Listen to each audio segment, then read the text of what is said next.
a nurse said, just like, you probably don't want them to see him like this. And we weren't expected for them to remove it because of how he was found. I had to wait for homicide and to do a police report, and the coroner was going to come get him. And I couldn't do anything but just wait. All right, welcome back to Love and War, Marquis, Henri. Today I have a special guest. Believe it or not, I knew her back in elementary school and haven't seen her since elementary school. Her journey is, it's a beautiful one, but it has its war in it, and there's a lot of beauty you could pull out of war. If you look back a few months, I did started a series called Till Death Do Us Part, and it's for people that are that were married, but pretty much whatever events led them to being widowers, right? That's what you call them? Yeah. Widowers. So I got reconnected with her virtually, and she didn't even know yet, with the aspiration to interview her and her husband. And I'll run deeper into that later. But at this moment, everything has shifted because he has passed away. So this episode is Jaimie. She got so much wisdom and so much just from her own story and things that she's been through, a lot to give. And it's not so much a past tense thing. It's a present thing. We learn in this life that a lot of us say, I used to ride this, but these things are continuous. So she kind of takes us through that ride, through, the ups and downs, the wars that's involved. So welcome, Jaimie. Thank you. All right, the applause going up. Yeah, right. Glad to have you here. Yeah, thanks for having me. I reached out to you. I had an intention to reach out to you back when, when I had no idea what was going to happen. None of us did, probably. Right. So ultimately, when I tell you the journey of the day when you made the announcement that your husband had passed away, that was I'm gonna run through that day, but I don't want to run through a day before you do. How long were you guys married? We were married for 15 years. For 15 years. Yeah. How'd you meet? We met in my home, actually. Okay. So Jessica, my sister, we kind of grew up together. And she went to high school with George. And they had reconnected shortly after they graduated. I was just a freshman or sophomore at the time. And so she was hanging out with George. He'd come by the house. And I just remember being so just like inspired to see a young Black man doing good things. Yeah. He loved everything I loved. And so I encouraged my sister to date him. I was trying to get her to date him. I said, Jessica, he's like the perfect guy. He loves music. He loves poetry. He's just a gentleman. He's way too old for me. But, in the event that I were to find a mate, I'd want them to be very much like George. And so that didn't work out. All right. But he stayed around. He kept coming around. I was a big basketball fan. And so he'd stop by. We'd watch movies together and watch basketball, and then we just built a friendship over time. So it's funny, you're like trying to explain to her why she should, and at the time you're like, I'm kind of speaking about a solid man, maybe, so that's cool. So then you and George ended up being together, and you dated. Do you know how long you dated before you got married? We've known each other for 21 years. Go ahead. Yeah, so we knew each other about 6 years before we got married. Well, I'm online and I'm looking and I'm like, okay, I see people from, Blast from the Past, and it's crazy because George is who I saw. I was going to start doing the Love and War podcast, and I wanted to highlight couples, but I mainly wanted to highlight something that people act like doesn't exist. And we're in a time right now where they're rewriting Black men's history when it comes to how we are with our families, how we are with our children. They're making as if none of us take care of our children, and none of us take care of our women. So usually when I know somebody, or I've seen somebody online from a long time ago, I just see them and I go, okay, cool, and I move on. And George is who I saw. So he's what made me put you in my little queue. I looked at George and I saw him and he had all these daughters. And so it was like all these daughters was the girl dad thing, like the Kobe thing. And I just said, this is who I want to highlight. Right. I think people don't realize that online there's a misunderstanding of especially Black men in the way that we are with our families. Because most of the time, the men who are really doing it, they're more quiet. They're not on. What do they need attention for? They're not out trying. So the ones who end up speaking for us, they want the attention. They're out there looking. They're out there searching. So a big part of my inspiration was to be able to bring more men out. So my thing was like, I saw George and I said, you know what? I'm gonna grab him. We want to hear his voice. Right. We want to hear him speak. And one of the biggest things that highlighted to me you guys' relationship without even reaching out to you yet was in many of the pictures, the way that you looked at him. And you could see that through the look, just the way that you, and it was like, man, I haven't seen Jaimie in like 20 years, but I can see this is genuine. This is something real. I take a long time before I even speak to people because one minute you're saying, can you guys come on as a couple? The next minute, somebody done cheated or somebody done did something. So what happens is I've learned to take time and give people their flow. Right. So with you guys, I didn't immediately, do anything. I just followed you. Right. And when I followed, I just literally, you're living life, you're doing things. Every once in a while, something will pop up. And it would be a picture you have or whatever. Maybe by every 4 pictures you do, I'll probably catch one. Yeah. And then I'll just be going, I'll go, oh, I forgot. I want them on. So you just kept reminding me. And that was just like, it shows you how time, doesn't wait. Right. So one day I got a rule where I don't jump online first thing in the morning. I have a time where I can jump on later so I'm not distracted. Yeah. One morning, out of nowhere, I was just like, get about the rule. I've been doing good. And when I jumped online, the first thing I saw was your post about George. And I was floored, not to, and I felt even guilty about it. I got to tell you the conversation I had with my wife because I'm literally following and I'm just, you got a cue. I'm like, they'll be the fifth, you know what I mean? And then and one thing about you guys' posts, they're so bright. It reminds me of that time when I used to live in Claremont. Oh, wow. And just so a lot of it was like, man, I look forward to them because I wanted to give so much light to people based off of the light that's there. Right. So when that popped up, I was I did. So I get up and I'm like, and the first thing I said was, see, this is why I don't jump online first. Right. But I'm there and I'm just like, I didn't know what to do. Yeah. So I ended up talking to my wife because I was quiet that whole day. And I told her, I said, Mom, there's these girls I used to know back at school. I followed one. I was gonna bring her and her husband online. You know what I'm saying? This, that, and the other. And you don't bring it up to us like it's necessary. Right, so when that hit, I'm just like, it just affected me. And I felt guilty because I never reached out at the time. But one of the things that I noticed was your message you left under. And your message had a certain something to it that felt like you was like, that you were geared up, and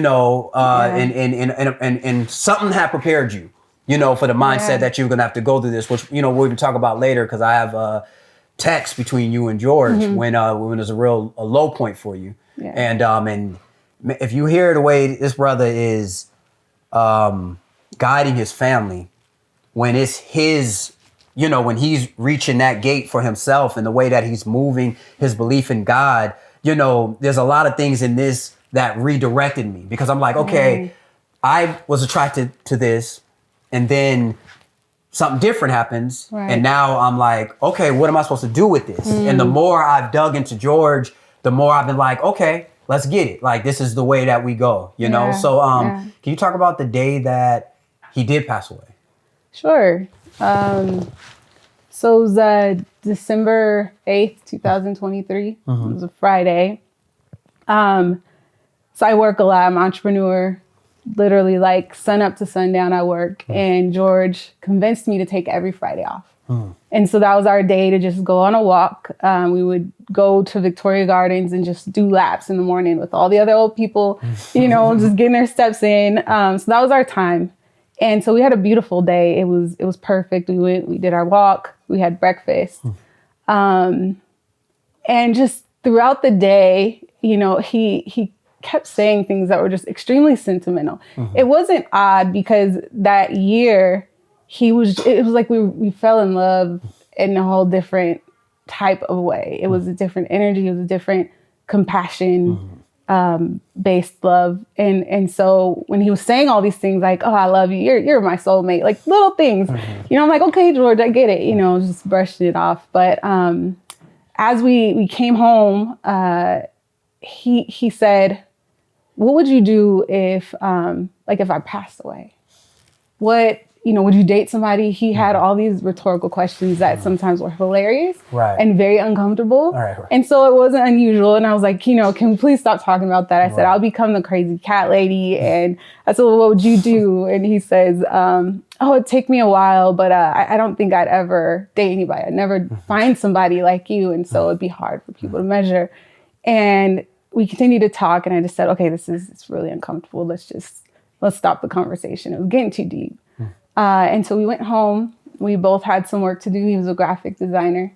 And so he went to his computer. I went to mine. I get a text message like, hey, meet me, whatever, adult things. And so we had just a beautiful moment, us two, and kids were at school. And, we have lunch. We go back to work. And I get this text from him. And he said, my chest is burning. It feels like my chest burnt. And I said, okay, well, let's go to the ER. And he says, okay, let me just finish this. And so in my mind, I'm like, okay, if he's finishing work, he's got indigestion. So I told him, go grab the Tums. And he brings them by me and he says, how many do I take? And, that was George. He relied on me for everything, including how many Tums to take, even though it's right there. We need you. I understand. And he did. He needed me. And I was there for him. Like, no matter what, even if it was to tell him how many Tums to take, Right. And so he's sitting there and I'm working, I'm looking over at him. He had some health issues earlier in the prior couple of years. And so he would come to me if his heart was racing or he couldn't calm down. And so he'll sit by my computer. I'm watching him. He was doing fine. And I said, well, instead of going to the ER, let's see if we can call and get you an appointment. So I called the nurse. And we answer all these questions, and he's like, "No, I'm fine. I actually think it's getting better." And so I said, "No, let's still go." And he says, "Well, let me pick up the kids first, and then we can go." So he picks up my son. He picks up the twins, brings them home, goes back to work for a second. And I said, "Okay, I'm ready." And he said, "No, I'll just take myself." And he had a few stays in the hospital, and I would have never let him go by himself. But he was just adamant. We've literally had all 5 of our kids in the ER before to take daddy to the hospital for a concern. And so for him to say, no, it's okay. I fought him on it a little bit. But he says, well, Mari needs a ride, my oldest daughter. And so I think that was his hook. Like, well, you got to go get her because I've got to go. Right. And so I say, okay. And so we're walking out. I grab my son and my kids are old enough to stay home, the other 3. So I grab my son and we're walking out with George and we're leaving at the same time. He's going to go to the ER. I'm going to go get my daughter. And I just told him, call me when you get there. And so he goes back in the house and I'm waiting in the parking lot. I had like this, we really never left each other without some type of embrace. Right. But we were in a hurry and not every time did we get a chance to embrace, but this time it was like this, like I have to give him a kiss. I don't like how I'm feeling. I don't want him to go by himself. Let me give him a kiss. So I wait and he comes out and he's like, what are you waiting for? I said, I want to give you a kiss. And the Ring camera caught it, which is... Oh my gosh. Yeah, the Ring camera caught it. And it just catches us walking, to each other's car. And so I'm driving. We had a home that was in Escrow in Mississippi. He had Southern roots. And so we had just bought a property there that summer. And we wanted another one because we were just falling in love with the South again. It was awesome. And so we were in Escrow. And so I called him. The inspection had come in. And so I said, hey, guess what? It appraised for this. And he's like, that's good. He was really like short. Yeah. And I picked up on that really quickly. And he's like, oh, how much? And I said, you know what, babe, it's okay. We'll talk about it when we get home. Don't worry about it. Just call me when you get there, okay? And I'm pulling up to Amari's school. She's my oldest daughter. She's very like meek. And so I see her walking with a friend. It's a new school. And so I just get all excited. And I told George, Mari has a friend. And he's, we're cheering. And Mari gets in the car and I said, George, she can hear you. And he's like, hi, Mari. And she goes, hi, Dad. And and then nothing. And so I said, okay, well, call me when you get to the hospital. And I said, I love you. And then there was nothing. And then right before I hung up, he said, I love you. And then I hung up, and I remember telling my daughter, we talk about this moment because she was the last person to really talk to her dad. I was like, Mari, I was about to call him back. You know that when you hang up before someone has a chance to say their final word. And we just laughed. And so I get back home, and he didn't call me. So I called him, and I'm like, okay, he's probably there. We have that 360 app. And so I went on there, and it showed he had gotten to Kaiser. Probably a 15-minute drive with traffic. And so I was like, okay, good, he got there. Showed his car right outside the ER.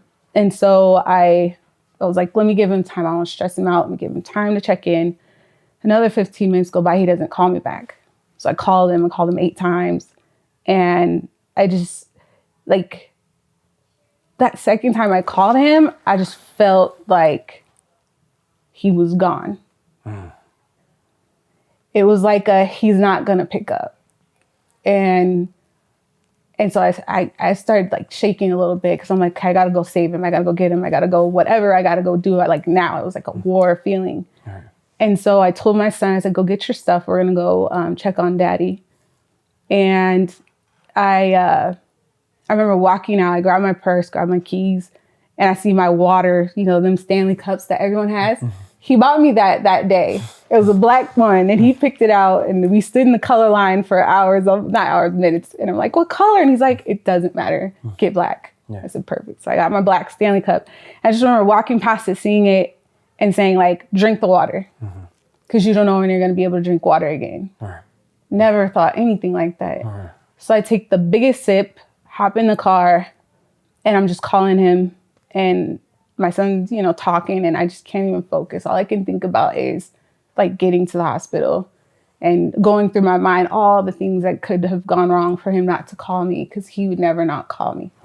And so I get there, I pull in, and this is like the hospital parking lot.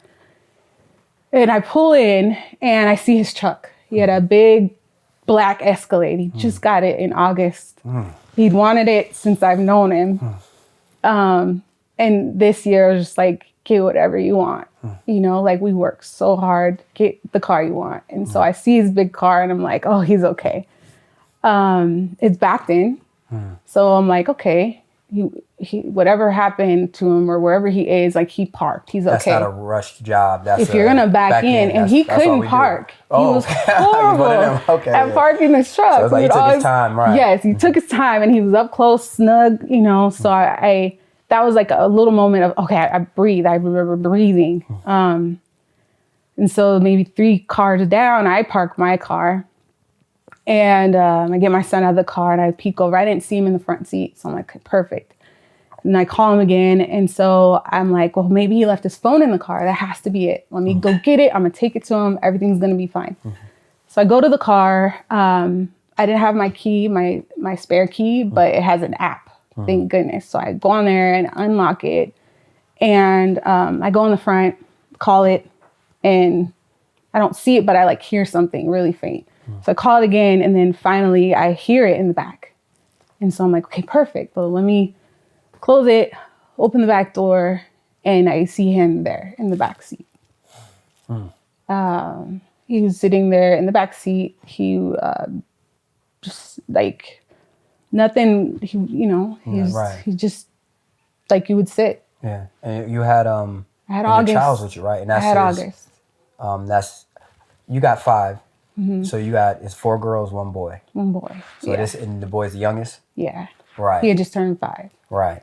So he was 5. I took him everywhere with me. And so when I open the door, I go around and I make sure he's behind. Right. He didn't make sure, he just happened to be behind. But as he started coming, I'm pushing him behind me.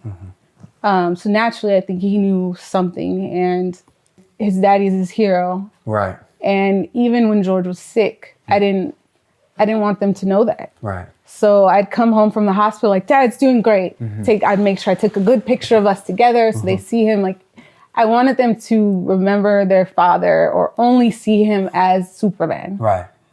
And that's what he wanted. Right. You know, right, yeah. he wanted to be strong. He didn't want anyone to tell him he was weak. He hated getting older and feeling weak. He fought that by just getting healthy and being in tip-top shape. He was actually in the best shape of his life on the outside.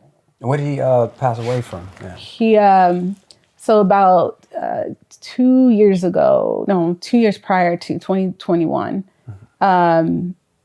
one night he was just like, I can't breathe. It's hard for me to breathe. It's like there's masks on my face. So we went to the hospital. We found out he had heart failure.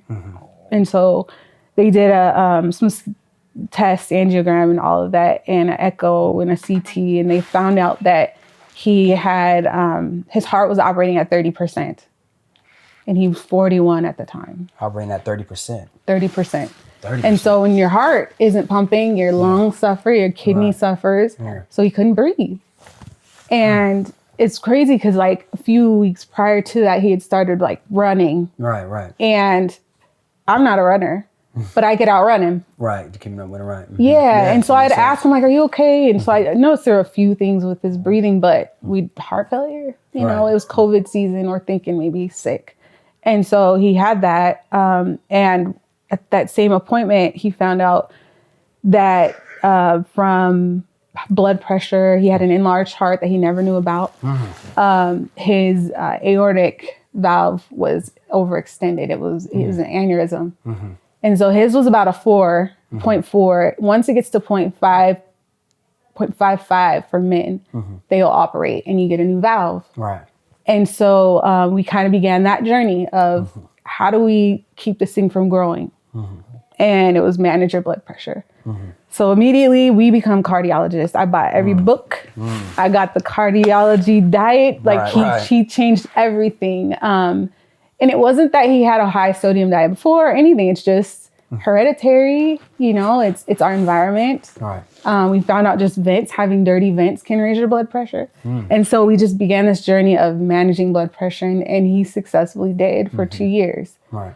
With medicine and with diet, exercise, and stress management. And stress management. Stress management. And having medicine from the medicine doctor. won't work if you're stressed out. Wow. We watched it. Yeah. If he was stressed, he could take all of the amlodipine and everything in the dictionary and your blood pressure is resistant to it if you're stressed out. Yeah. You think about the history of us, like just even in this country, and you think of Black men, you're almost like, how did we survive anything if stress plays such a big part of it? Right. And a lot of the culture, the way many of us are raised, the things that you go through, stress it's a big part. So that's it's amazing when something like this comes in, and then when you start doing your research, you're like, oh, our spirit matters. Yeah. Like how you feel, how I feel, this matters a lot. So exactly. that's you don't know how many lives you and him are saving just painting it out like this and putting it out to words. Yeah. And then you said diet. What in diet, like, did you feel like was, do you remember what it was? How long has it been since he's been gone? Let's put in this context a little bit now. So about 13, 14 months. Right. So so we're now, about a year and a month out from his passing away. Right. So pretty much the three you gave to us was diet, stress management. Yeah. And exercise. And then you said also some of the medicine that came from the doctor. The doctor also, right? Yes. That was for the immediate reduction. Right. And even then, it didn't bring it to a safe level. You have to exercise. You got to exercise. You have to have low sodium, lot of water intake. And he effectively did all of that. He coupled it with some homeopathic remedies. He found himself a doctor in Pakistan. And he was doing everything. He was literally fighting for his life right in front of us. And it bought him time, right? It did. Honestly, I believe if he didn't do all of it, he was riding his bike 4 miles a day. I was able to retire him at that point. So there goes stress. A little bit. So pretty much from his work, like, because he had both of you guys was like, was bringing the money and doing what you do, and then like I was Grace because of the way your setup is or the way you guys run your economy. Yeah, he can pull away from that a little bit and then be able to focus on himself. That's beautiful that you guys were able to even do that. Yeah, yeah, and it was a sacrifice for both of us. Imagine, when you're begging your husband, please don't work. There's a lot of. He's the man of the house. You're supposed to be the provider, but how did he respond to that? What was his vibe? I know I need to work, but I convinced him that like there's there's different ways to provide. Well, you're telling me 5 that children. this is a black man who, because they think we all just lazy and we don't do. There's a black man who his wife got to fight him to not stress for his life. Oh my gosh! To actually, I was an attorney. It took me so much like convincing. Yeah. I had to lay it out. I had a plan, and I told him, "Here's everything that your day is going to consist of. You tell me which one's easier or harder. It's harder to be at home. Wow. Okay. I mean, we have 5 kids, so he's doing drop off, pickup. He's doing homework. He was taking them to extracurriculars. They all did different things. He was busy, but it was a different kind of stress. Right. Yeah. And and I was still there. I worked from home, so we were able to partner. And I do think about him sometime. I'm so grateful for it. How long did it take to convince him? Oh, at least 6 months. Wow, that long. Yeah. Oh, that's a man's man. 6'4", you said? Yeah, 6'4". Black truck? Easy. Yeah, Come on, big George. dude. Yes, sir. Yes, sir. Yeah, he's that guy. But he did it. Was there a certain moment where it was like, was there some health thing that hit and he's like, I got to do it? Was he pushed? Okay. It was. Yeah, he had another episode. This time, his heart rate wouldn't stop. And I think it was induced by the medication. We're learning all these different medicines. And when something didn't work, he had every side effect in the book from the medicine. There were days he was just lethargic, forgetful, insomnia. Of everything George went through, the insomnia was the most painful thing to watch. And I think it's the one that we kind of discount in general when it comes to health conditions. If you can't sleep, that's your recovery. Exactly. Yes. From his bones to his muscles to his brain, nothing was recovering.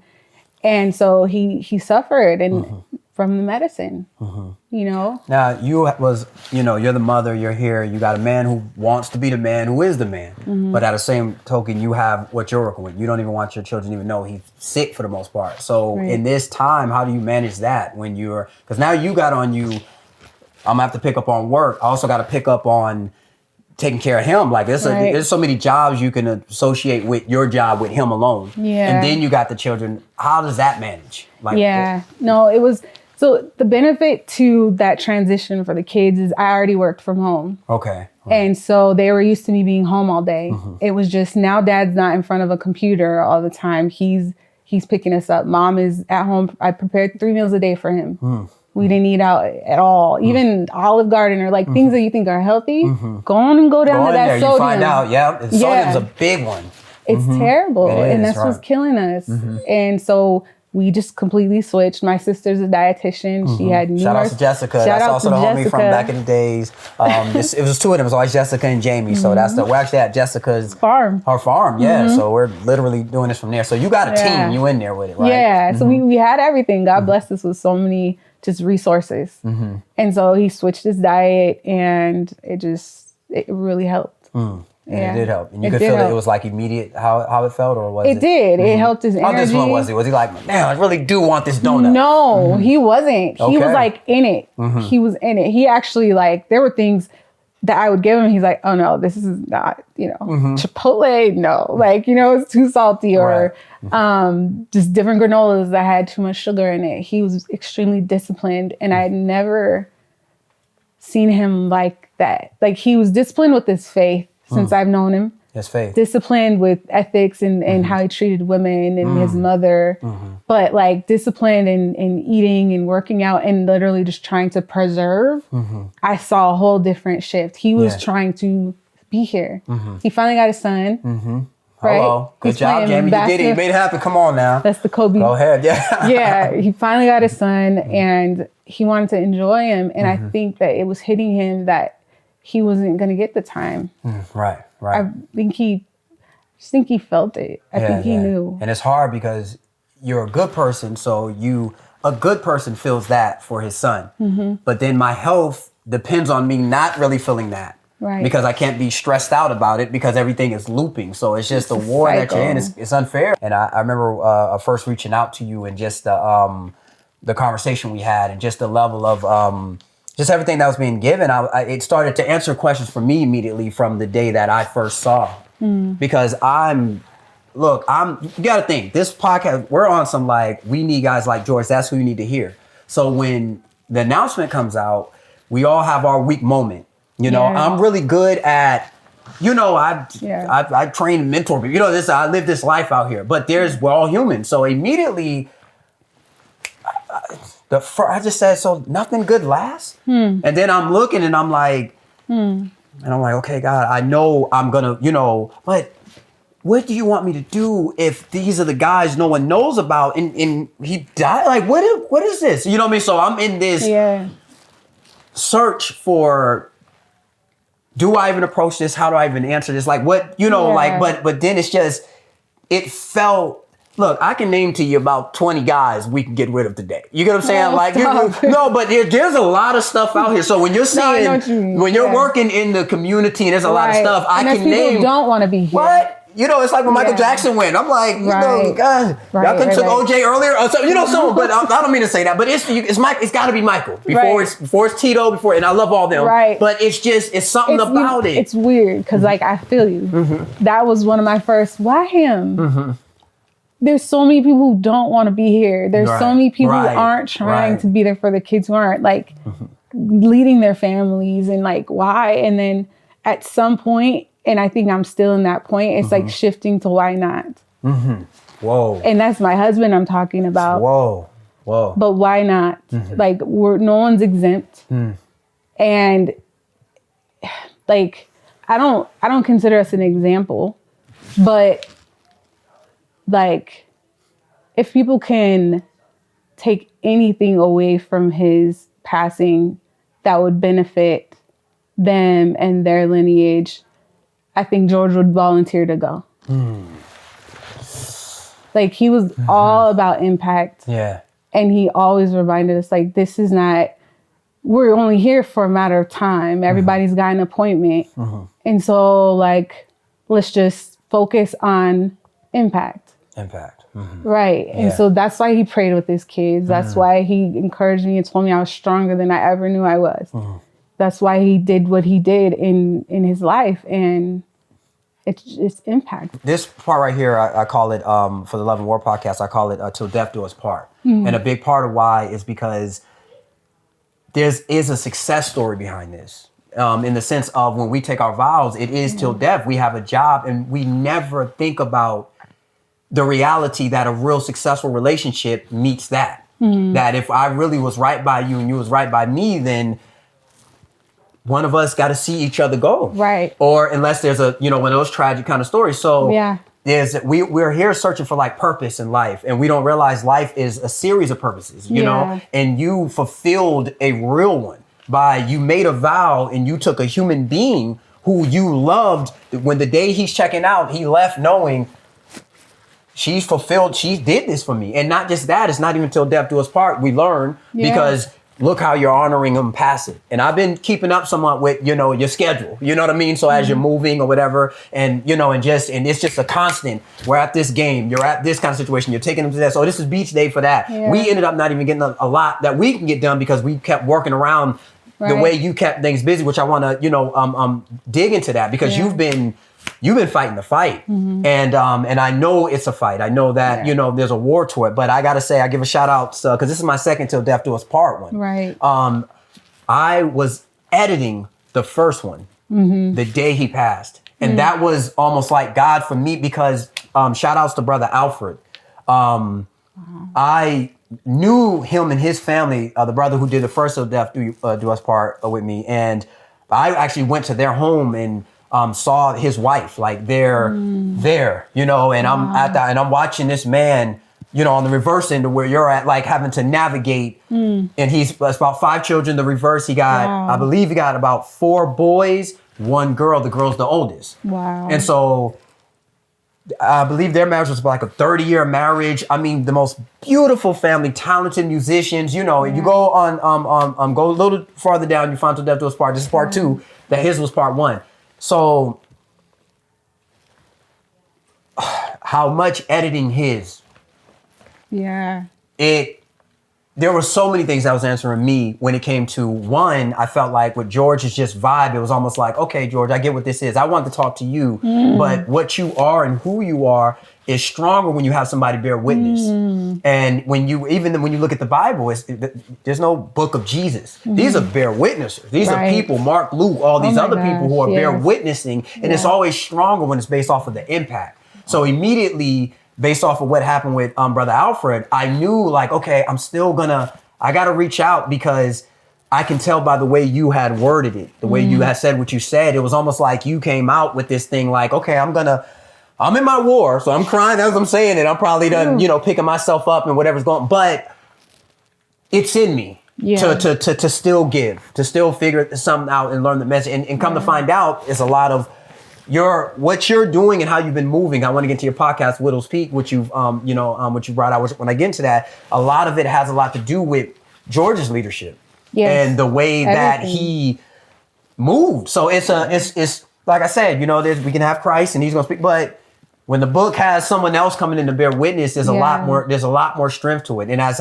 being a black woman to come out and, if I tell you that we're beautiful and that we can do a lot as black men, well, that's one thing. But when there's a black woman who actually has done her part, who has went against every stereotype that they say you are, and then follows up with being able to be a bear witnesser of, an individual who's against every stereotype, and then look at the family structure. We're at your sister's farm, who's married to another brother, we're here as a result of George's passing. They moved here. Okay, run that back and say that again. Yeah. Whoa. So my sister, so the day George passed, so I told you like my son was there, and then I ran into the ER, sat him down, and they came and helped me to see if he was okay. We get to the hospital, they declare him passed. And I don't remember texting anyone. I just remember them saying we can count 5 times or 3 times to 10. And after that, we were going to stop trying. And after they called the time, I don't remember what happened. I just remember them cleaning up. And I'm like you're going to clean up. You're just going to stop. Like everybody's just going to walk out. Like, and I'm asking people, what am I going to do? What am I going to do? After that, I don't remember anything. So people started to come. They had left me in the room with George, and I was just laying on him, and people started to just show up behind me and tap me on the shoulder. And I don't know how much time went by, but before I left that night, the room was full of people from far, but my sister never left. She stayed there. She said, I was battling, do I bring my kids? Do I not? Do I bring them? Do I not? All night long. And I couldn't figure it out. And she was just ready to go. Like, whatever you want to do, let's do it. And they had a tube in George's mouth. And so until they removed that, a nurse said, just like, you probably don't want them to see him like this. And we weren't expected for them to remove it because of how he was found. I had to wait for homicide and to do a police report. And the coroner was going to come get him. And I couldn't do anything but just wait. And so I waited, and we didn't think we'd get it out. And then maybe I don't know. I honestly don't know what time it was. But they said, your doctors released it. He confirmed that, the way he was found is adjacent to how we thought he might die, based on record. Right. And so he cardiac arrest. He had a heart thing. He had a cardiologist. So they put 2 and 2 together. Right. And then they removed the tube. And I was able to have my kids. And so Jessica went to get my kids, brought them, and stayed with me. The very next day, we're on a golf cart looking for a plot. Unreal, right? Like you wake up one morning, you're walking around, you're having breakfast with your beautiful husband. We sit on I forgot this, we sat on a bench just like this. And he said, we always did staycations. And he was like, you know what, I'd rather do this than travel. Like this right here, sit on a little bench, And the next day I'm on a golf cart looking for a plot. And she was right there. The morning I was going to bury my husband, she's right there. And within 3 months, she's here. Down the street from my house. Your sister? My sister. Yeah. And she moved her family. Moved her whole family from a community that she was obsessed, for lack of better word. You know, like it was a part of her. She like was Pasadena. All of her community, raising her family, all there. You know, but she uprooted her family, created a longer commute for her husband, Ricardo, and they're here. And so that's why we're here. How does it work between, okay, so like I said, till death do us part, you fulfill the purpose. You've seen a human being transition into a, you know, beyond our physical comprehension at the moment. And, but now there's these manifested physical expressions of him, his children. You gave him his boy, gave him his girls. You know, being a father of, you know, one daughter, one son, it's hard to tell. You think you want boys, then you get your girls, and you're like, and they're just as much like him. So now you got 5 different universes. Right. Yeah. And then you got you. You know, this is a personal thing. Before we knew y'all, the kids, I had us. You know, this is my man. You know, so how do each of them take it different? You have the oldest sister, so you know, is one of them like, okay, no, I got to be there for mommy, and then you know, this person's for the like. How does that work with the different personalities? They are all different, but it's weird. Like we are all in survival and choosing ourselves. So they're choosing themselves. Okay. What's that mean? That means. I believe there's compassion for mom, but they are grieving. Yes. And I encourage them to grieve. Right.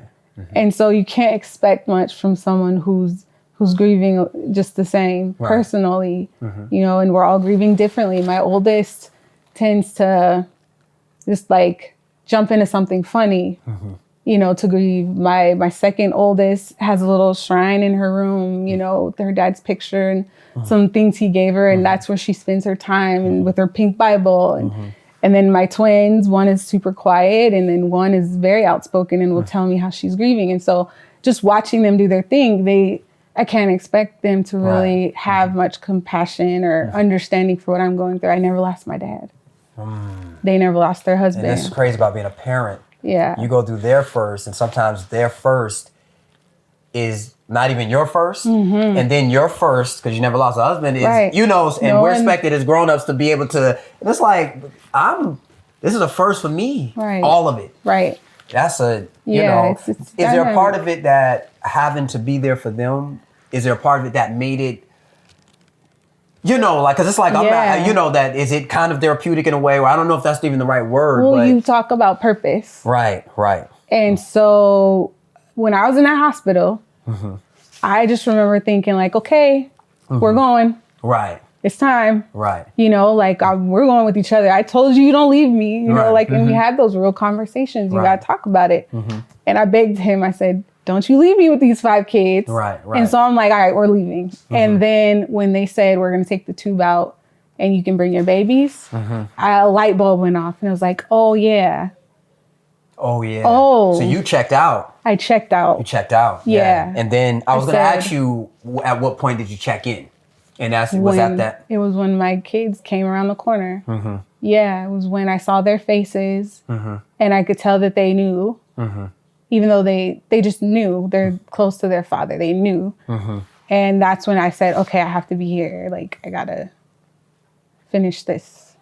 So in that ward, you check out, you check back in. How does that move? So it's like, do you immediately go into plan mode? You know, did he set you up with ideas on the plan on how things move? Oh my gosh, like, it's hard to say somebody prepared you for their passing when they don't have a terminal illness. We didn't know he was gonna die. Even with the heart failure. So it's not a terminal illness already. No. So there's no point of necessarily getting you so ready. Of course, me as a woman and just as someone who's a cancer, like just very, I nurture my husband and I cared so deeply about him. Like I wanted to make sure he was going to be good, but I panicked. I feel like I started my anticipatory grief period the day I found out he had heart failure. At that day on, I remember just feeling like I was grieving him.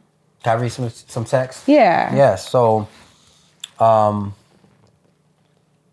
this is him. He says, no, Jaimie, this is life. We live for God. Serve him and love life. create family and love each other. You have a choice to love God or not, but that love will be tested. Then you reply, you say, I love God. You know, you're given that, but then, and then he says, does not mean don't get attached. We are attached for life, but that is not our only duty in life. Yeah. So this is him talking back to you, and you're like, got it, let me refocus. Now I'm starting at the end of the text, because when you go back in the beginning, it's ending with, this is his guidance, where he's leading it back to God. What I love about these texts too, this is a man who's leading the charge for his own life or death situation. Yeah. He has family, but then he has someone else who's leading the charge. It's a partnership to a big extent at a certain point. So it's weird, because in marriage, you're almost like therapy for each other. You're almost this, I'm weak at this point. So he's saying like, so you pour the stress on me. I have doctors to call you. I told you everything I knew about. Why don't you have faith, trust in God? This is earlier. Because by the end, I love how it ended with you saying, I'm refocused. Yes. It's crazy how that is. You're like, I do, but I didn't have kids on my own, and I don't want to raise them on my own. He says, okay, and you're not. Have faith in God and God's plan, and trusting him in the rough times. And you said his plans is not always favored. Sometimes people are hurt by his plans. I'll just go with it and hope his plan for us is to grow old together. Yeah, I was scared I was losing him at that moment. Oh, that makes total sense. Yeah. And it's amazing how in this moment, you know, like right now, if you talk with Jaimie, she sounds like him. Like by the way that you talk sometimes. And to be in this vulnerable moment, to be able to see the growth in the, you know, in these elements, and to see him, he's got his life here, but he's holding his wife down. And then in this whole time, you're genuinely saying, I don't want to raise my children alone. I don't want to. And and you're even saying, I understand there's God's plan. And I'm not saying I'm not with God. I'm just saying we don't always love God's plan. Right. I mean, to be honest with you, you know, and so, and there was just such an honesty that you poured into that was one of the things that really hit me, because we want to have the ability to be able to lead at the level that George did, that even if it's us there, you know what I mean? People talk about following Christ, but Christ is the one walking to, you know, his own crucifixion. Right. And so bad that nobody wants to be with him during it. And he, you know, so when you're trying to walk in that light, I got to tell you that I pray that whatever comes my way, this comes to my mind. That I can think and I can say, remember George, I'm not 6'4", I'm not as big, you know, built with it yet. But that man, I got to give him, you know, a big applause for that. But talk about that day, this when you said, oh, I'm sorry, but there's so much of it. He's talking about salvation, and she's going back and forth with it. So have you ever been scared, like when your kid falls? But then it kind of redirects itself as anger. Right. Yes. I was upset. You know, he said we are moving to salvation as a family. And he tells you it's about the main plan. And you say, you would say that if you lost me, you wouldn't say that. You know, so when we texted, so I can tell you there. She's saying you wouldn't say that if you lost me, because you would have salvation. And he's like, dude, you need to chill. That's when the husband pops in. Right. And she says, so this life and love is just to keep busy? That's what you said to him. And then he said, but everything has time and place. And then that's when you said, I'll try not to get too attached. Run us through that, like just what that day was. He was, this was the heart failure diagnosis. So maybe a year prior to that, he had gone to the doctor just for a regular checkup, found out he had high blood pressure.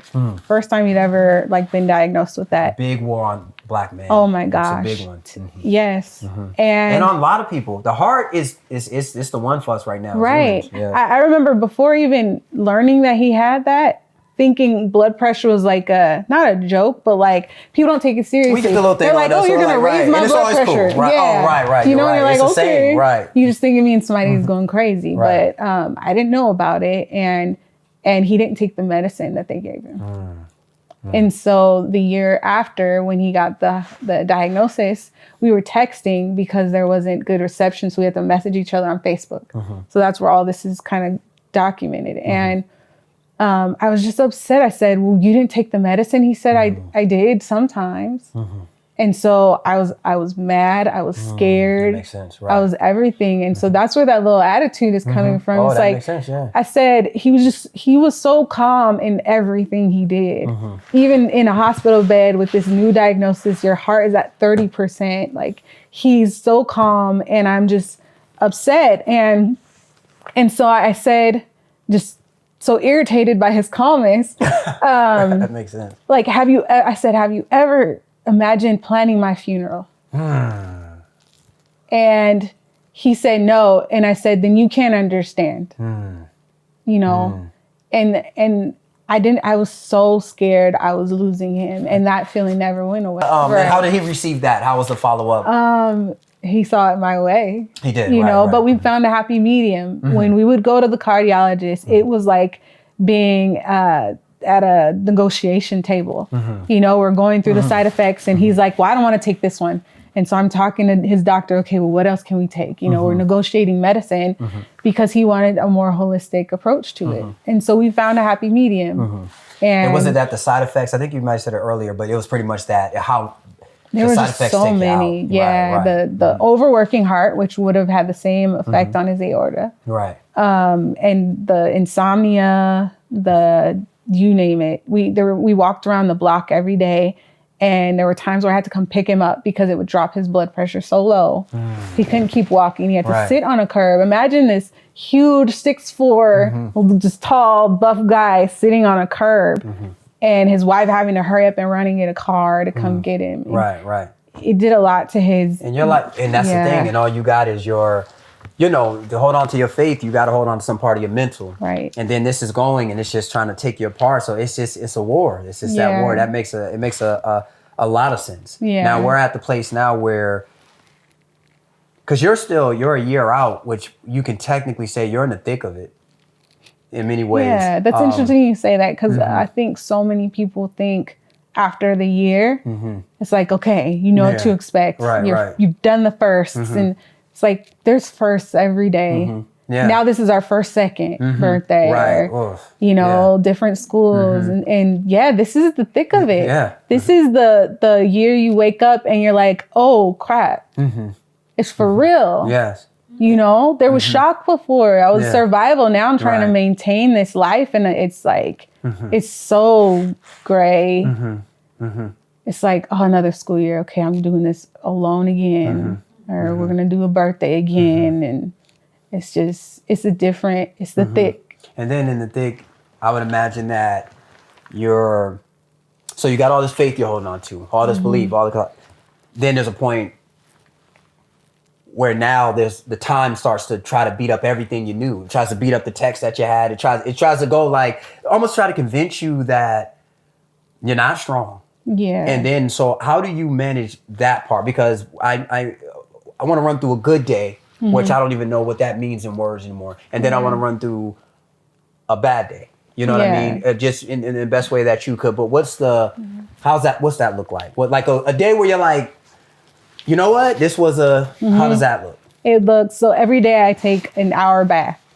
So I wake up every single day, 5:30, no matter what. And I take my bath. That's my meditation. That's my read the Bible. That's my look at memories. And if you need to cry, get it on out. And so 90% of the time, that's what it is. It's me crying in the bath and getting the pictures through and then putting on my clothes and waking up my house. And taking the kids to school, maintaining positivity because they need that and they feed off energy. Then I drop them off. There was a period where I would go to the cemetery every day. It was just part of my routine. Go take flowers, sit out for a little bit and get through, breathe after the school morning. Because you're just, school mornings are chaos. And so it was my chance to just like reset, get my nervous system in check. And then I would start my work day.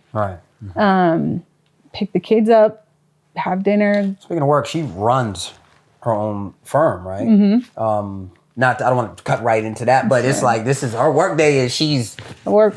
This is the boss right here. Stop playing with a real one. You're funny. Yeah, so a full day of work, pick up the kids, do their extracurriculars, get them to bed by 10, and and then lock my door and cry. Good day. That's a good day. Yeah, that's a good day. Nobody got injured. Your perspective completely changes. Wow, the shift. Nobody got injured. We said our prayers. They still somewhat believe I can do this as their mom. I see the doubt, especially initially when they're watching you drag yourself off the floor, cry, or need people that you've never needed before. They, you know, so if they somewhat believe that I can get them through the night, then that was a good day. A bad day is I have to convince myself to get in that bath because I just didn't want to wake up. You know, maybe some arguments with the kids because they're still teenagers. Right. They lost their dad and I lost my husband, but they're still teenagers. So we deal with that and girls. And you got, because what I'm learning with children, what I've learned even with dealing with training children, but just in a person with my own, there's different wars for different ages. Oh my gosh. Jaimie said we're going to deal with all the different wars and the different gender. Right. So that's because the teenage years, and she got teenage girls. Yeah. Stop playing. 16, 14, 12. Stop playing. And then 6. So there's just a lot of personalities, a lot of paths that they're on. Right. Lord. So, it's challenging. It's challenging. And so usually you would say, and I don't know, it's not a bad day, you know what I mean? But I'll just say on the days that present those challenges, challenge, right? I think it's the easiest way to simplify for people is when they're challenges. Yeah, and the challenges, while they're like familiar, they're different now. Right. Wow. Because their dad was our ultimate mediator in the house. Okay. Ooh. He was protecting me from these strong personalities. Right.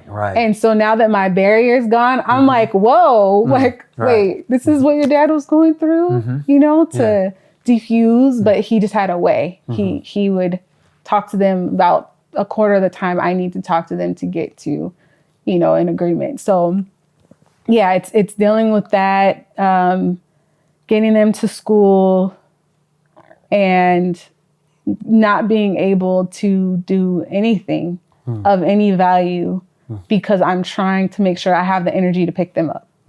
Right. And so I'm like, okay, I have to, if I don't, I'm not going to get to picking them up. Right. My stress is I'm going to end up in a hospital or worse. So I'm going to spend this time making sure that I can do my next parenting. And it's crazy because you're the parent. So, and I knew you when you was them. Right. So much of, they don't realize how much a lot of that's still in us too. Yeah. So they're looking like, I have the answers, you know, and it's just like, do you understand? I'm a child of God. Like, you know, like there's a reset for me, you know, and you guys want me to be the warlord. Yes. And I'm you. Yes. I'm you. So because I knew George at such a young age, when you lose your spouse that you've grown up with, and you try to find, like they say, before you pass, you see all these things. Well, when he passed, I looked for my point of reference of Jaimie without George. I was a child.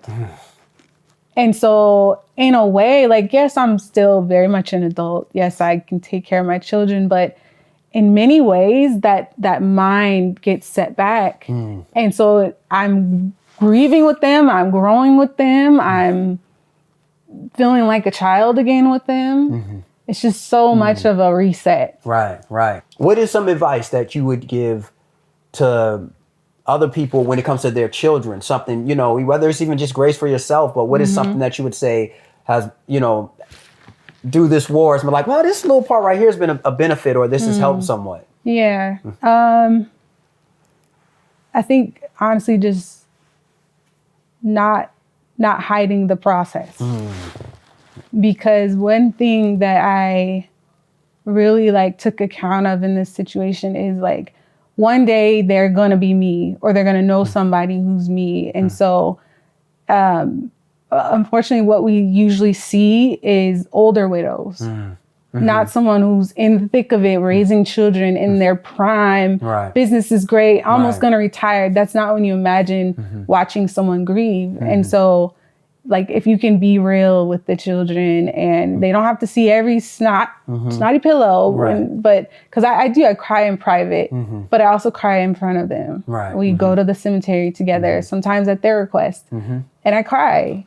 And so just allowing them, giving them the authority to just grieve and not feel like it has to be hidden or to feel like something's wrong with them because they want to scream, you know, or tell the cashier at Ross that your husband was great. I was doing that for the longest time.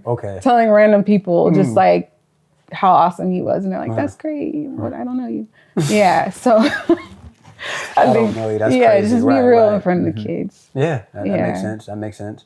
Thank you too. Thank you for everything that you're giving out and just all the information you're giving. We talked probably a few months back, so we was even closer to it when I first reached out. And you got to imagine how weird I am. I'm a weird person because if I haven't seen no one or anything, I'm the kind of person who I don't text directly. I got to put mine in a note first. If I haven't seen something as big as this, funny. I'm in a note like, okay, just get your text together and then send that because you don't know what to say and there's no way to get where it has to be at. Or even if you're going to record something, I don't record straight to it. I do it in a different recorder and then I like put it over because I'm just like, just make sure you ain't, you actually press something and things are so big. So I sent a text to her and it cut it in half because we wasn't friends yet. So I was just like, I'm done. I'm out. Like, I looked at it and then when you told me, you said, no, that was perfect where it was at. And that made me feel better because I didn't know, how to come, how do I start with? I wanted him here. You know what I mean? But there's so much power in this. And I know we all talk about what we want to be. And, it's like everybody, I love Nelson Mandela.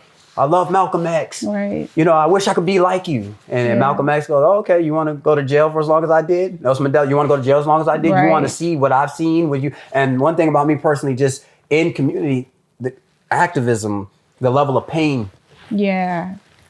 Again and again and again. And there's a certain point where you, what it does to you. Right. So there's so everyone wants those places, but they don't want to go through the story. Right. And where you're at right now, especially starting on your podcast, Little's Peaks, you're in the land of gifts, where there's this frequency where you reach life at a different place, where you're seeing things from a different eye, and those are the people. So then all of a sudden, everybody's going like, well, Jaimie, and she's this, and we've got that from her, and you're like, well, the price I've paid, right? And what I've done to earn this is why I love about the story of Christ, because everybody started kind of backing up when it got real, because it's like nobody wants to go through that. But is there any what is at this moment, and it might be early to say, and your answer might be, I'm waiting, but is there certain parts where you're like, well, this is what I'm finding. This is a gift from this at the moment. What I'm noticing about myself or about anything. Oh my gosh.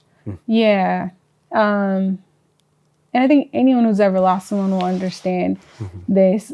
I think George continues to give me gifts and give me gifts that are only possible due to his absence. And it's funny because when I discover the gifts, I remember him telling me that, like, I want this for you. And so when it happens, it's like, thanks, George. Like I want you to know your greatness. I want you to know that you treat people right, because that's always like my biggest concern. I want to know that they feel like they've been treated right. And he would just remind me, like, all of these things that are my gifts. And I want to travel. You'll travel, Jaimie. It just won't be with me, and I just think there's just things happening in the gifts of being able to discover a whole different person. I'm trying to see the value in that and see how beautiful it is to maybe be able to be 3 people in this lifetime. I got to count it as a gift. Right. Would I have loved to die with him being like, absolutely. But like, maybe we can see the beauty in it. Yeah, that makes sense. That was beautifully worded. In your 30s, nobody, you're not signing up to get married so that you can check the market or anything of that kind of, that kind of level. And so now, is there a guilt about even the idea of just the fact of just thinking of yourself in the market or just even looking or anything? you know, I now know. I remember sitting with my girlfriends and maybe the week after he passed, I'm like, well, you know, I had love and I guess I'm done now. Like coming on, you know. And I was like, because you love them with all of you. You never could imagine yourself with anyone else. And it's just like, I had the best. And I actually felt very complete, whole and complete when he passed. In terms of how I was loved, how I was able to love. I don't have a single regret in that. Like, I showed him love. It wasn't perfect. It was, we reinvented our marriage. I don't know how many times. We became a whole different couple so many times. And I'm sorry, there's a lot in that. But just break down a little bit of reinventing, like what that looks like. You know how they do the 7-year itch? When you're with somebody that long, you're looking at the same person. We're starting to get on each other's nerves. We still love each other, but we're, you know, just a lot of things. It's okay to just kind of reintroduce yourself. And George and I did marriage counseling right around the 8 to 10 year mark. We had a bunch of kids. We just, you know, had some disagreements. And one thing that I took away from that was you can reinvent your marriage. And for some reason, a light bulb went off for us. We're like, wait, we can do that? Like we can become two different people again. Like, and so it was fun. We started dating. We literally were able to show different sides of ourselves that we may have been too shy to, because he knew me as this way for so long. Let's say I start wearing makeup. He would laugh because he knows his wife as this. And so when you're reinventing your marriage, it's like, well, let's just be different people. We're putting the past behind us. We're not charging that to anything moving forward.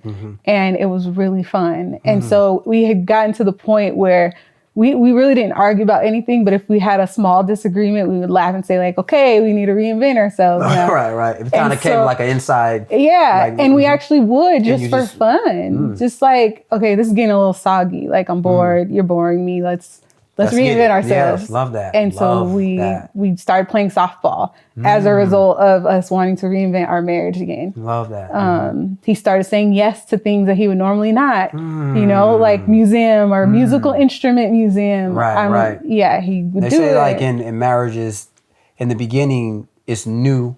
So everything is new when you're getting with an individual. So you're constantly creating. And then it goes into this thing of just the same thing. Maintenance. Yeah. And so your ability to recreate and to find new news is a big part to keep a lot of it in. It's not like y'all really caught on to that like a lot. Just like, let's have some new experiences we never did for the first time together. What haven't you done? I haven't done that. Let's go together and do it. So it brings a lot more. That's just don't just do what they're used to you doing. And so we got into that phase and it was really fun. What advice would you have for people who don't recognize how quick things can shift? You know, we're going to sleep mad and we all can do it. We all, you know, whatever. But what, you know, I think, because, you know, the podcast is Love and War. Yeah. And from any place. But I think for someone who's actually, like I said, has fulfilled a certain level of their purpose in his life or what you've done, you would have the best advice, I think, in many ways, because you know what we're all going to play with is time. So that's why I was like, oh, you know, well, maybe I'll stay mad for another 2 months or whatever, you know what I'm saying? Or I'm going to keep doing this.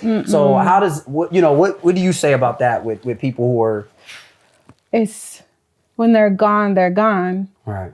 And there's no, hey, I'm sorry for what happened yesterday. Or do you know how much I love you? Like, it's done. And so I think you have to live each day in that manner. You know, were there times where we would have a little argument early on? Yes. But I think once we had kids, we realized the bigger picture. But even greater so, once someone gets sick and you imagine losing them, all bets are off. Nothing else matters. Leave the toilet seat up. You know, like, oh, well, I have you.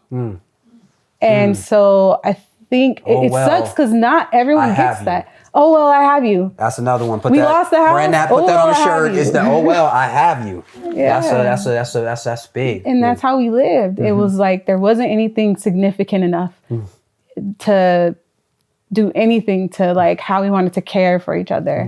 And so it was just constant compassion. He got on my nerves, but I would be like, oh, you know, I just loved him. Yeah. Everything about him. And you just realize that outweighs any of those little things that. And does it go both ways? Because I know for you, if you feel like you're going to lose him, you could. Yeah. But if I'm the one getting lost, I could become more selfish. Yeah. You know? So, it was reciprocated. Right. And I think he was also in the same space, but his was coming from I see I'm aging. I can feel my body's not going to make it. I want you to know how much I love you and how regretful I am for any day that you didn't feel loved. That's where those like special things that he was saying that were just so corny, but he was a poet and I would make fun of him, but it was so sweet and meaningful. He was wanting me to know like you're it for me and I love you and thank you for loving me to the end of my life. Oh, that's all right. You chilling. Don't throw it on me like that. Like, no. He was that deep. Like, even my sister, like this was months after he passed and I kind of like went through the day. I had to say it. I had to start saying it because that's how I was grieving and that's how I was there, getting through therapy for myself. And, she was like, oh, George is just like, he's so poetic. Even the way he chose to die. It was sunset on the Sabbath. Yeah. He was playing his favorite Kirk Franklin song. The way I knew that is because when we got in the car and they turned it on, it connected to his phone and My Life Is in Your Hands continued to play. So he's driving to the hospital listening to that song. And it's poetic. It's very poetic, yeah. I believe he wanted me to find him because he knows me and he knows I would have always wondered, what did he look like? Are they in pain? You don't know. But like I saw him and I know that he was at complete peace and he didn't suffer. There's just so many things that he did that makes me want to both shake him but also like thank him for being so thoughtful and poetic. Yeah. If for someone who's dealing with someone who might be dealing with somebody who's, there might be a date or something like that, how does someone who's about to go out, I think you kind of said it all, but how do they best prepare the spouse? Like how do you, for anybody who's probably looking for like, okay, there's somebody right now who just got diagnosed with something maybe 2 months ago. Yeah. And their spouse don't even know. Yeah. And they're thinking of, I don't know what to do. And they're getting closer to something that can, take away the time, the preparation, the everything. Should they tell them quick? They should tell them right away. Right away. Yeah, because just you don't want to have those regrets. You want to give them the opportunity to love you different. The opportunity to love you different. Yeah. Yeah. Because before he got sick, you couldn't tell me I didn't love him to the ceiling. Right. There was no greater love. But when I found out I could lose him and I was losing him in my spirit, it was a whole different capacity that just opened up like all these chambers of. And so for what you would feel that you would lose in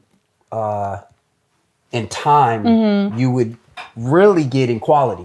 Right. Like to go even, deeper. Because, we always seem to judge things off of how long this or this, that, and the other. And then we don't look at the age of Christ or something, you know what I mean? Or the age of people who've really done something, I'm just 39-year-old, Martin Luther King and Malcolm, you know what I'm saying? So, it's just like, but the quality. There's some people who can live to 100 years and didn't do anything. There's some people who've been married for 50 years and they was in a 40-year prison. You know what I mean? So the idea of being able to just say it earlier, you might, for what you don't get in time, in quality, you're able to get what some people don't get in a lifetime of a marriage. And it sucks because like, I hate to attribute the most beautiful parts of our marriage to the time when he was sick, but it was a different type of love that we both mutually had for each other. And is there another way to achieve that? I don't know. Like you don't imagine losing people, but maybe before you get married, if you sit there and imagine losing each other. Right. Because one of you is going to lose each other. And if you can't deal with that, then you maybe shouldn't get married. But if you love them that much, then you better treat them that way until you lose them. That's the deal we make with life in general, right? Yeah. Because nothing's promised except death. This is the only thing we can. I can't assure you you're gonna make the money you want to make. I can't assure you you'll fall in love with someone. I can't assure you you'll have children. Right. But I assure you that if you signed up for life, you signed up for death. Yeah. And I think the amount of death I've seen has helped me recognize that everything has expiration. I don't know when I'm going to go. I don't know if this is the last. So when you think of life from this terms, you realize that's the beauty of this. I don't think we realize how bored we would be if we knew we could live forever. We'd be just like, oh, whatever. Right. You know, like, so, but it is, so yours but we just have got distractions. Right. If we lived as though we were going to die, and that's where me and my children were living the first year, we had this fragility to us. We're holding each other tight. You know, where they're going to visit their father. They have a whole different viewpoint than kids who haven't lost their parent. They can have the opportunity to value life at a deeper level. However, time, distraction, they forget the great loss. They forget the closeness that we had after and how we were holding each other tight. Now I got to beg for a hug and a kiss from my teenager. But I think there's got to be a way to keep it relative, but not depressive. Right. Like, we got to know that we can die, and our children need to know that. It sucks to watch them realize that, but like, they need to know that because maybe they treat people different. So here's another thing. You got the inside, and you're giving us the, you know, where if any of our marriages are successful, you're already lining us up for it. Somebody's going. You know, eventually, and when it does happen, there's so much that you're giving life to just anybody who's in a relationship, whether they see the date or whether not. You know, that's it's what a successful relationship leads to, right? So, but then there's the outside looking in, and one of the hardest things is you don't know how to talk to people anymore. So you're walking to people and you're like, you know, this just happened, and you know, like, you almost feel guilty of having your husband or wife right. Okay. Still just, you know, having a drink, having fun, and they're looking at me like, ooh, don't smile too hard, like Jaimie. Or there's been parties where I'll be the only one sitting on the couch. People don't want to come sit with me now that George is gone. Maybe they don't want to interact. I've had a husband say, my friend's husband say, I have been avoiding you because I don't know what to say. Well, you hear I'm texting to the side and then throwing it in there, like, so it's a. My friends even will you know, start talking about a trip they went on with their husband and then say, sorry, I'm sorry, Jaimie. It's like, no, like, I want to be happy for you too. Like, I love that. Me and George loved love. Ask anybody. We were R&B fanatics. Like, we were cornballs. We loved each other. We would be like, your nose. I love it right now. Like, I can't remember what you said. You said, I still love love. And it's just crazy. I still love love. And I think just because you lose love, let me rephrase, you don't lose love. Like, I still feel like I'm in a loving relationship with my husband. That makes sense. I still feel like he's helping me parent. I still see the fruit of his prayers. I'm still in a loving relationship with my husband. I didn't lose love. And so if I see love, I am like so happy because I'm thinking about time. When I see couples, I'm thinking about, and it might be a morbid way to think of things, but one of y'all is going to lose each other. True story. True story. And the fact that you're loving each other and caring, it just makes me so happy because they're not going to live life with regrets. Other than like, I wish I had more time, but God, thank you for allowing that time to be so well spent. That's beautiful. I think when Tony, the comedian Tony Baker, I love him. Yeah, that's my G. Shout out to Tony, man. We went to a show. I want tickets, Tony. Yeah, okay. Tony, you know us. Like, she loves you. We give us some tickets right now. Jaimie's getting tickets. Tony's getting you tickets. Tony Baker in the Tony Baker's giving tickets. Yes. But and I don't want to pull this pain for Big Tony, but when he had his big loss in front, which was something with social media and comedians and stuff like that, it's a unique thing to see because you see how they even turn to comedy and how this, you know, but he had said something about with the way he dealt with his loss. He said with his that from what I got from it, and it taught me a lot, he was just like, when people even bring it up, for him at least, with that, you know, with his child, it brings him back. And the way he felt was more like, don't bring it up for me, just how I'm doing, how I'm doing, just know whatever I'm managing, and I know that you want to say it. Don't feel rude for not saying it. Yeah. And that was kind of what he gave, and that helped. Wow. Whereas there are people who are different with that. Right. And so I just wanted to know with you, is it something to... Yeah, ask me how I'm doing. It's so I total... will I think you can understand if you're not a widow? Probably not. Probably don't ask. No, ask. Ask. But I probably will not give you the real answer. I probably won't assume that you can understand. But if it's weird, and I hate this because my family genuinely wants to know how I'm doing, and I'm fine. But if a widow asks me that, I'm gonna say, I could barely open my eyes this morning. I didn't even want to cook for my children. Is that normal? You know, like have some real conversation. And so, but if I say that to like my mom or my sister, they're going to have an intervention at my home and think that something's genuinely like, I'm going to hurt myself, but I'm not. It's just, this is where I'm at. Right. I'm picking myself off the floor. Is it more comforting to talk to other widowers? Yes now, the and podcast, no. I want to say, I'm going to jump on that. The podcast she has, Widow's Peaks, she just started how many months ago? July, my birthday last year. So like 8 months or so. So a few months back, she just started a Widow's Peak, which you definitely got to go and listen to them, whatever. But you did it in partnership with another brother who lost his wife, right? Yes. Let me tell you how God moves. So after the funeral, my pastor's wife, she came up to me and she goes, I just want you to know God's going to bring you a comforter. And I'm like, I know she is not. You know, you're like, she's telling me that somebody's coming. And she came to my house a couple of days later. She said it again. And my friends were there. And I was like, can y'all tell her, like we're joking? And I'm like, why does she keep saying this? And then the pastor comes to me in the corner. He's like, I just want to apologize for my wife.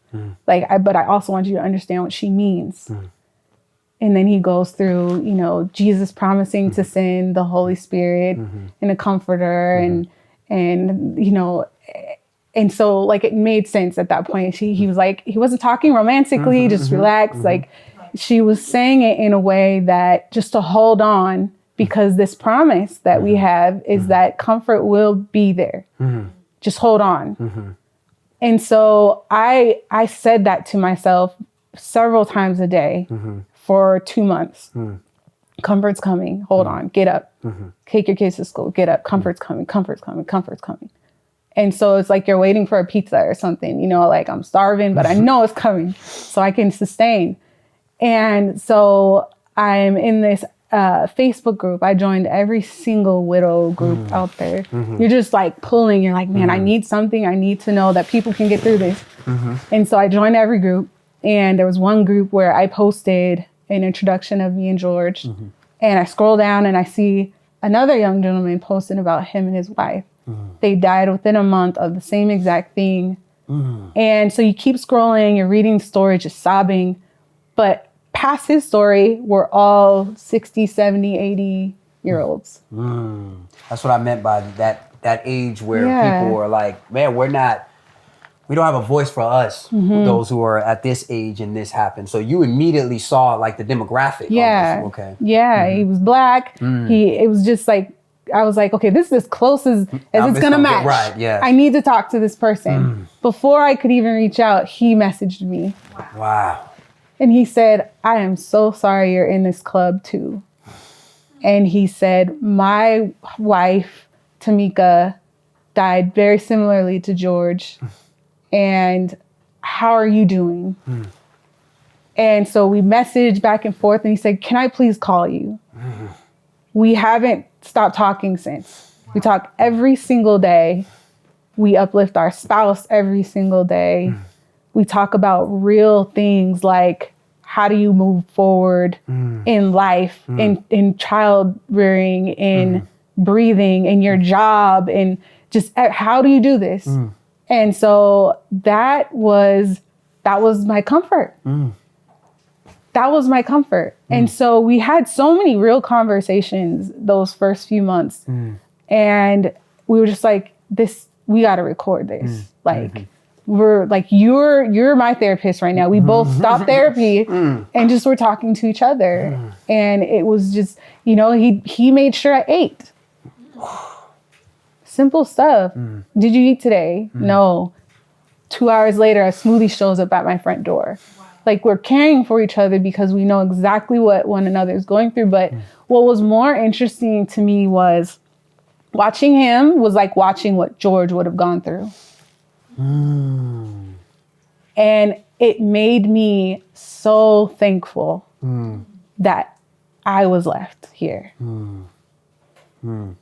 It's watching a father lose his wife. It's different. Watching the boys lose their mom, it's different. And so I could see August and his children. You know, the girls, thank God they got him as long as they did. His father died his first year in elementary school within months. So just seeing that, it gave me a whole different perspective, and it just made me thankful that I was the one left because I would never want this on him. Yeah. And I think that's kind of what it seems like your podcast kind of represents. That's what I meant by even the age thing, you know, the young, because you're helping to build a support group that people don't seem to think for sometimes when they're like, you think this certain age. So now just imagine you're building, you guys are going, and I know when it comes to this kind of stuff, it's like you start off, I don't know how many people, you'd be like 5 people, 1,000 people. You don't know what it is. Yeah. But with the people who come, you build this archive. And before you know it, people are looking, and what you guys felt genuinely in that group is what other people go to the podcast of, oh, we're here, and they've been here, and and all of a sudden is, what's Tamika, you said her name is? Yes. Right. George, Tamika are holding it down for years later. Everybody's like, and all of a sudden it's like, wow, so they're here to give so many others life through the experience of those who were still here. They're just amazing. There's no pain in death. It's really in life. It's in life. They go and they're gone, and then we're here, and we're like, and because our physical bodies can't perceive beyond itself, the first principle of existence of the flesh is survival. So it's all it can go off of. Our ear range, our ears, our eyes, we don't realize there's life beyond what you can hear. A dog can hear a different frequency than you, but who cares if I don't hear it, right? So sometimes when someone goes, we get into this place where it's almost like it's just the end of it, but it's just, like the Quran says, we just perceive them not. You know, so, and so ultimately it's the war. Think of someone who's letting their child go to college. You know, some of them you'll still cry because they're gone, and it was for a good thing. You know, you're supposed to see them off, but I don't see them. You know, and it's just that's different. The perspective. That's what George left my children, and I'm growing from them. It's like he made sure to tell them this is not it. Like there's life after. We'll always be together. Like all the things. And so when they speak of their father, when they even go to the cemetery, when they remind me of it, it's just like that was his message. That's his message. Yeah, that's a beautiful message. And I shout outs to what's the brother who did the podcast. Charles McDonald. Charles McDonald. I want to get you on too, brother. I love and beautiful. I think everyone just appreciates you guys finding that that camaraderie and just building. Who first came with the idea to do he did. He did. Yeah, nice. He did. And I'm big on like documenting things. I had started journaling right after George passed, and Instagram prior to his passing was my way of journaling. There's more of him in my pictures than I'm in the pictures because I wanted to show what a positive Black father looked like and show that it is possible. And so I wanted to kind of do that in a way that prolonged his legacy, but also documented it for my children. They haven't listened to the podcast. They know it's there, and I know when they're ready, it'll be there. Right. It'll be there. And I tell the story of their father in many different ways. And we get calls and emails, people saying like, I feel like I know George. Or people who didn't even know him say like, I'm doing this because of George. My husband's going to the doctor because of George.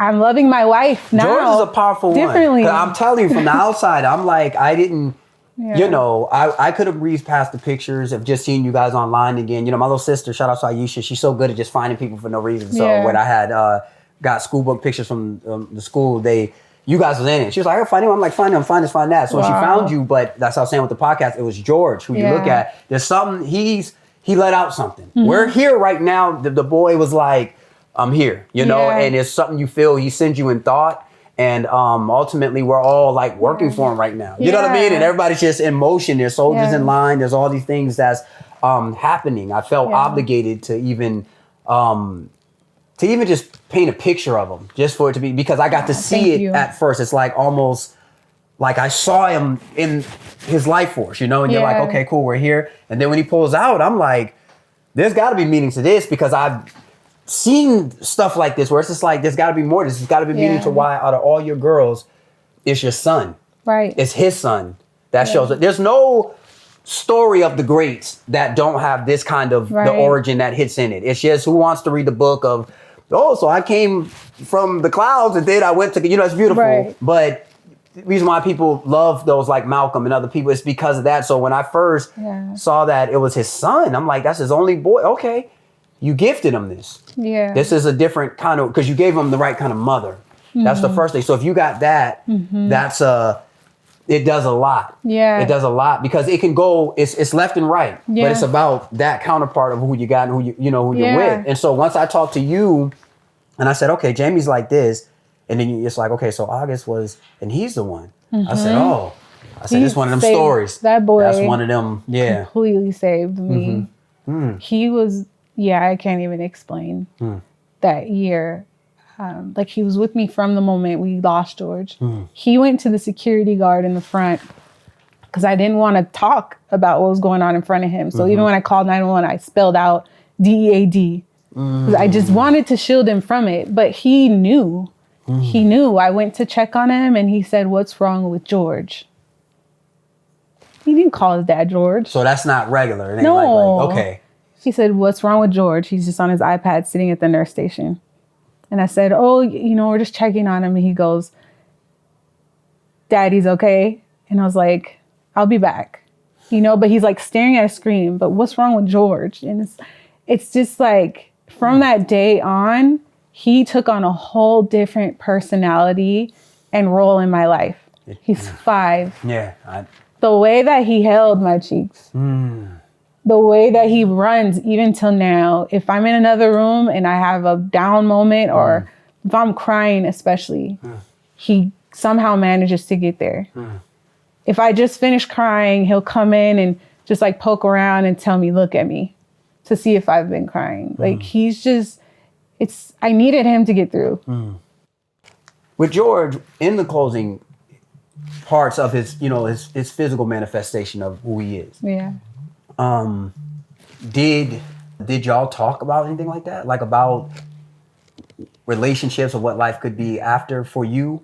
Very briefly, the day he passed, we did. It was a joke. And he was just like, "Well, what would you do if I passed away?" Right. And I said, "I would just become we were talking about how much we love each other and blah, blah. And he was like, "You couldn't live without me." And it led to that question. And so I said, I'd be just crazy. Like, there's just no way. First, I'd just be so sad and distraught and I'd lose it. And then he said, he told me what he would do. But then in response to what I would do, he said, "No way. There's no way, Jaimie, please. You'd have somebody like ASAP. Like, you love. And you need love." George would rub my head every single night, and that's how I got to sleep. That's how I got to sleep. So when he passed, I remember telling my sister, like, I can't sleep because it's missing. Like, I bought the biggest massage chair. Like, I was just searching for ways to soothe myself. So we were very affectionate. We loved love. And so he knew that. And I think me knowing him, like, he's out there saying, like, ain't nobody better than me. Like, but you go. We know how we do. So yeah, like, whenever you're going and get you a little, like, nobody can compare. I'm not worried. I'm not insecure about that. He's just so like confident. But even deeper than that, I just know that he would want my heart to be It'll never mend. That hole doesn't close. You're never better. You just incorporate it. So in my conversation with Brother Alfred, who was the only one who I did this, that's what kind of guided me. I'm looking at with Brother Alfred, what I saw when I did the first Till Death Do Us Part of this series.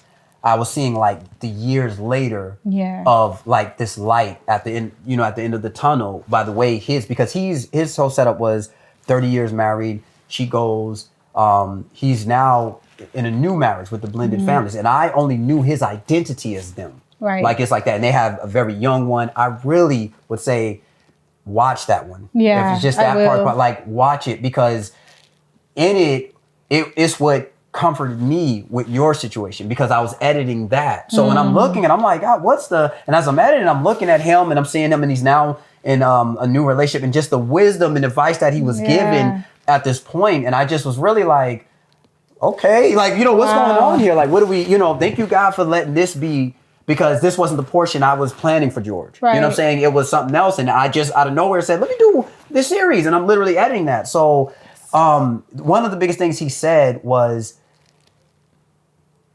he said in so many words, I didn't realize, and I don't know how far in, because he waited a few years and then he said, I didn't realize how much I needed companionship. Yeah. And that was one of the things he just dropped. And so, because by nature we're humans. Right. And humans are different than a lot of other things. Our babies are more fragile than a cub. A cub can live it, but a baby has to have some level of love. Right. If you don't take care of a baby, it dies. Right. In some kind of way is how we're made, We're where like that. the oxytocin in the body, and so it doesn't leave us. As we get older, there's still that. Where that's the way our species is. So I feel like love is an addiction. Right? And so, when you leave one addiction, they say there's a transfer addiction. Right. Okay. And so maybe when some people lose the physical love, you'll see them get in the best shape of their life. I know a lot of widows who are like bodybuilders. Okay. Or they'll get a new career or like they'll find a transfer addiction or they shop. Right. And they buy a bunch of stuff. They say we're going to shop. Okay. Yeah. They have a transfer addiction. And so I think but then in those transfer addictions, you realize there's no replacement for companionship and love and intimacy. There's none. Right. And so that can buy you time. Right.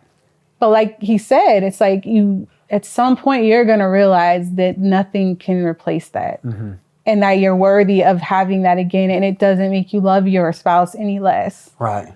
Right. It's odd the capacity that we have for love. It's like having another child. Yeah, wow, that's a great. You don't not love the first child. Right. Your heart just grows. Say that. That's real. Yeah. So and ask me that before his passing. No way, my heart is closed. as respectfully, why wouldn't we say that? Right. You know what I mean? So but you truly feel that way. Right. And when they're gone, and I don't know if this is if it varies by age, but when they're gone and you get to that moment where you're like, they're never, ever coming back. Right.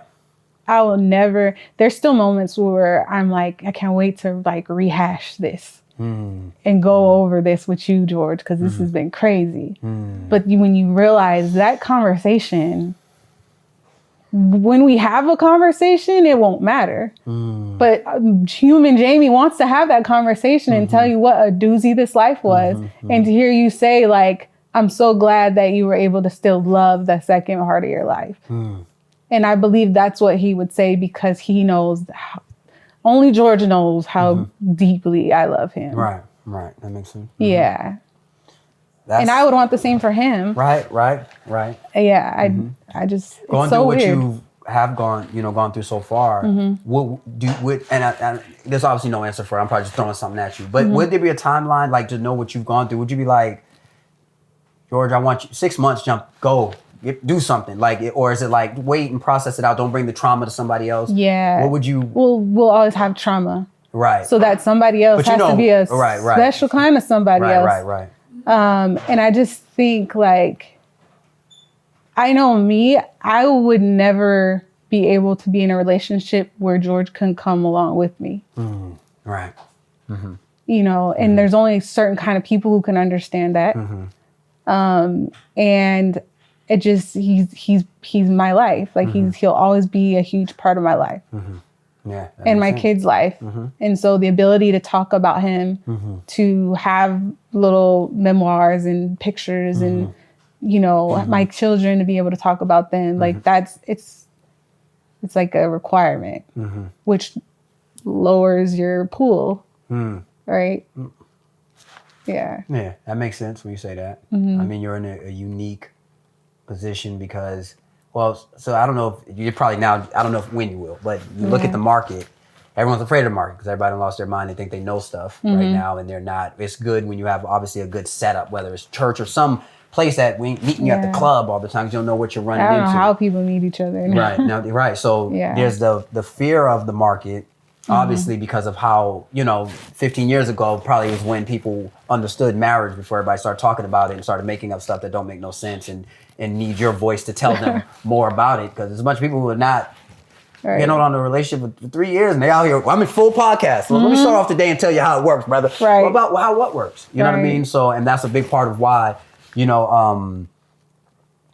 this is here. But then I was thinking about you and I was like, man, I've never thought about a widower and the perspective of, so I would think a fear for an older widower is like, I'm so old that, to be back on the market, maybe I'm just really not gonna. So then you think, okay, there's a pro to the idea of like a younger would go, well, I'm me, you know what I'm saying? And I'm still, I'm here. One of the worst things about I would say it's a weird market because one of the worst things about, and I hope you're comfortable with what I'm saying. This is great, yeah. One worst things about the market right now is usually everybody wants somebody who has someone. Oh, George used to tell me that all the time. Yeah, so it's hard, right? He's like, because people out there me more when I have my ring. But it's crazy. So I'm thinking like a widower is a weird thing because this is not someone that someone says, I didn't want you no more. This is a person who's quality. This is a person who has, who has the capacity to really love and really hold you down and do it. So I'm like, there's I don't want to say undervalued or I guess you don't think about it. And now when you finally do, you go, this is a wife. Right. However, I think that the trauma and baggage, they're like, ooh, like, but that's what I'm saying. But when so I'm giving pros and cons. Yeah. You already gave, honestly, like there's that you got, but there is, no matter what, the capacity of a person who knows how to love, who knows how to be there, who knows how to knows how to be there for good or for bad. Like, and you're even seeing how they honor after the fact. So there's there's just a part where it's kind of like, yes, that's there and that's gonna, obviously be a part of it to a certain degree. But there's also the part where when you got someone who's quality, there's some people who have the mindset where it's like, no, for someone who's quality, I'm ready for that war, or they think they are. Right. Who knows? But I think when I looked at how Brother Alfred, the way that just, because he has a new blend film. I'm asking him about how does your daughter feel? That's his oldest daughter. That's their only girl. So I'm asking, and I'm literally just like, how would they, and just in the, his answers and just the stuff that was given or whatever. I cannot wait to watch that. It's it really just made me think, and I think it's not just what I learned with his was how many of his children reached out to me after the fact, because sometimes you don't, I'm telling you, you're looking from a child, but you don't think of the perspective of companionship. You don't think of, so even from that place, it's not bad for parts of it, for eventually, whether it's that or this, for them to see and to understand that because this is a journey. And as life goes on, there's a warrior. You know what I mean? The most disrespectful part, I think, of a lot of this is that life goes on. That's most... It's like, wait, what? Like, people are getting up the next day? What do you mean? There's a meme on, I think, Instagram, and there's people dancing. They're really stupid. It's like, this is how people treat you after they just buried you. And they're eating a bunch of food. And we go right to the repast, and everybody's dancing and moving, and you're looking. But in the only comfort you could say from it is, because you really are, may you rest for really in peace. Yeah. And we're here. Yeah. Your light is still here. There is still a celebratory. You're here for us. And when you just left, so we need some barbecue chicken. I don't know who set it up, but it's I understand that part. But it's just it still has a but it's the most unique part, and it, like you said, it's the part you illustrate to the children that God, that hurt, but life is just gonna keep moving. and you're just going to have to incorporate it because people have incorporated worse. Yeah. Even though this feels like the absolute worst. I can imagine. You know? I tell you, it's funny when you say the word worse and all that stuff. And from just dealing with different levels of just people's trauma and stuff, it's so amazing that word and how real things are to you. Yeah. No matter what, I've realized you can't even tell someone, even, you was born rich and you had this, that, and the other, and this thing, and you went, why did this person do this to themselves or whatever? And you're just like, you just don't know what pain means to different people. And it's just, perspective. And I a lot of people have made me more a believer of God is sometimes when me and my wife, go out the country or different stuff and the wars that people are in and what we see. And when I see some people's ability to really hold on in their level of gratitude, I say to everybody, make it a routine before stuff happens to start seeing the gratitude of things. Yeah. Make it a routine, which is before I give you something to your closing remarks, I'm gonna give one of mine, which is the weirdest thing. In the beginning of every year, I have this thing where on the first day I go and I just do as much gratitude as possible. And I just spend hours just literally going. And sometimes I go to parks where I used to be at so I can, be able to say, man, I remember being here wishing this or wishing that, and I'm here right now. Nice. So that's how I led back to you guys, because I was in Claremont and I just literally was like, oh, here's, I'm doing my gratitude right here. Wow. So I do that. And that's when, I went to Vista, took pictures and all that kind of stuff. And one of the biggest things I like to do in that, because I know we spend the beginning of the year asking God for stuff, but the amount of stuff I've seen after I've thanked him for everybody who did make it to the year, or how many people who did live, I try to not ask them to keep them alive. I literally try to look and I go, after I done went through what they've given me, I'm aware that even if he took them, you've given me more than enough by even blessing me with this to be able to even have them. So I don't even want to act like I'm even asking for anything. I'm just thanking you because I don't know if everybody's going to make it into the next year. And so I want you to know you've spoiled me with my mother. You spoiled me, and I know but I'm blessed. I know you're like, Jessica's still here. And then when you hear you guys' love story, it's like you have to shift. And it's still a decision to shift, which is crazy because it's like I still want to think, God, I needed him here right now. Right. But God, thank you for giving him to me as long as you did. And look at these gifts and look at all the gifts that are yet to be received because of what he shared with us. And so it's a daily shift though. It's a daily like, okay, I'm going to choose gratitude today. Let's go. Where can people find your podcast? On all streaming platforms. Hello. Yeah. So we're on Spotify, Apple Podcasts, Podbean, you name it. Just look for the blue and orange logo. It says Widow's Peak. Can I, Jessica still around here? Yeah, Jessica. So we got to do TikTok style where y'all both just hold the mic or whatever. But before, before we head out or whatever, it's Jessica and Jaimie. We're at Jessica's farm.